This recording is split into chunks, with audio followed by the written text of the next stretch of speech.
आपका शुभ नाम क्या है गुरुदेव? मेरा नाम डॉक्टर अवधेश पांडे है। आप कहाँ से हैं? मैं जिला बस्ती उत्तर प्रदेश का रहने वाला हूँ। जी हाँ। आप किन किन विधाओं में जातकों की समस्याएं हल करते हैं? मैं ज्योतिष तंत्र वास्तु और पैर की रेखा, जी हाँ। क्योंकि पैर की रेखा पहले मेरे पिताजी देखा करते थे, अब वो रहे नहीं, वो देवगमन कर गए, इसलिए अब उस विधा को मैं आगे बढ़ा रहा हूँ। पिताजी का शुभ नाम क्या था? मेरे पिताजी का नाम था श्री स्वामी गीतानंद सरस्वती जी महाराज। जी हाँ। आप ये बताएं, हस्तरेखा से किस तरह से जातकों की समस्याएं हल करते हैं? क्या क्या प्रमुख रेखाएं रहती है, जैसे पर्वत रेखा है या और अन्य रेखा है, जीवन रेखा हाथ है? में जीवन रेखा, मस्तिष्क रेखा, हृदय रेखा, ऊर्ध्व रेखा, मंगल लाइन, आज सबके द्वारा देखा जाता है कि किसके पास क्या समस्या है, किस तरह का उसका निदान हो सकता है। उस हिसाब से हम उसको बताते हैं तरीका कि ऐसे ऐसे आप करोगे, या ये नगीना धारण करोगे, ये व्रत करोगे, ये पूजा करोगे, आपका कल्याण होगा। और भगवत की कृपा है, माता पिता गुरु का आशीर्वाद है कि 90% लोग संतुष्ट ही होते हैं। जी हाँ, मतलब भविष्य में आने वाली भी घटनाओं को आप इंगित करा देते हैं। जी हाँ, जी हाँ, जी हाँ।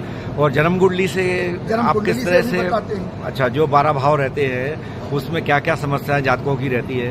जैसे तो स्वास्थ्य की समस्या है, शिक्षा की समस्या है, परिवार है, विवाह होना न होना है लड़की लड़के का, आज संतान की समस्या है। संतान के लिए तो गारंटी लेता हूं मैं कि अगर डॉक्टर ने कहा हो कि तुम्हें बच्चा नहीं होगा, वो एक बार पति पत्नी मुझसे मिले और मेरे द्वारा बताए गए उपाय को करें, तो भगवत कृपा, माता पिता गुरु के आशीर्वाद से 16 महीने के अंदर उन्हें संतान निश्चित मिलेगा। वाह, बहुत बढ़िया। अब 100% तो नहीं बोल सकता क्योंकि मैं भी इंसान हूँ, भगवान, लेकिन 90% की गारंटी लेता हूँ, बच्चा मिलेगा मिलेगा मिलेगा, कोई नहीं काट सकता। बहुत बढ़िया, बहुत अच्छा। इस देवास में भी हम जब भी आए हैं तो 10-5 केस करके गए हैं, और नारायण की कृपा से अगर 10 किए हैं तो आज में सफलता मिली है। बिल्कुल बिल्कुल। और जगह जगह करते रहते हैं। अक्सर हम लोगों का नाम ही बाबा, बच्चों वाले बाबा पड़ गया है। जी हाँ। लोग कहते बच्चे वाले बाबा आ गए। अरे वाह, बहुत तो अच्छा। जिसको नहीं होते बच्चे वाले बाबा के नाम से फेमस है। बहुत अच्छा। अच्छा, कुंडली में गुरुदेव ये है कि जो गंभीर बीमारियां होती है उनका कैसे निदान आप बताते हैं? उनका निदान हो जाता है, उनका भी निदान हो जाता है। जैसे अगर शनि, राहु, सूर्य एक ग्रह इकट्ठे होते हैं तो कैंसर का रोग बना देते हैं। अच्छा।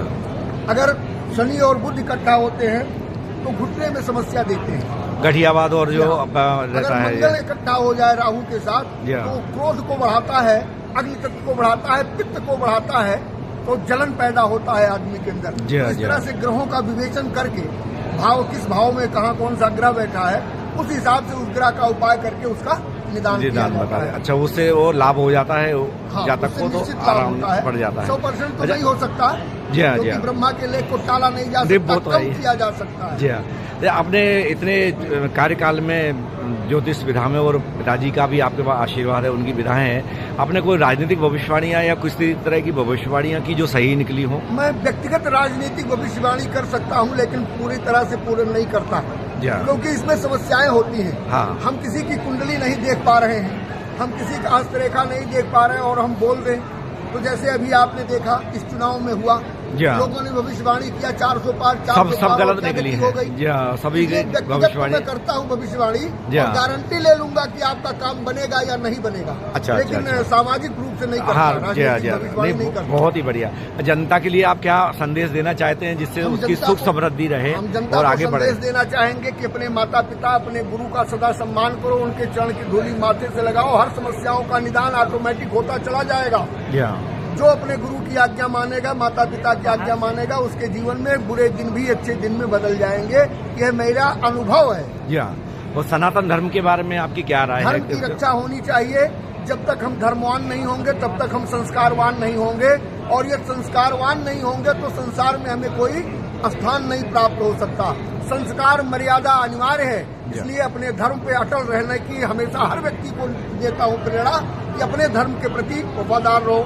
अभी कल एक रमीज नाम का लड़का आया था, मुसलमान, रमीज खान ने हमको दिखाया, मैंने उनको उनके धर्म के हिसाब से, क्योंकि इस्लामिक तंत्र का भी ज्ञान भगवान ने दिया है, पिता ने दिया है। तो इस्लामिक तंत्र के हिसाब से मैंने उनको उपाय बताया। तो रमीज खान को मैंने उनको कुल अल्लाह, सूरह यासीन का 40 दिन तक पाठ करने को बताया कि आप ये करो, 40 दिन के बाद फोन करो, तुम्हारे दिन अगर न बदलेंगे तो बताना। बहुत अच्छा, बहुत आपने बातचीत की, बहुत बहुत धन्यवाद। आपके लिए बहुत बहुत शुभकामनाएं।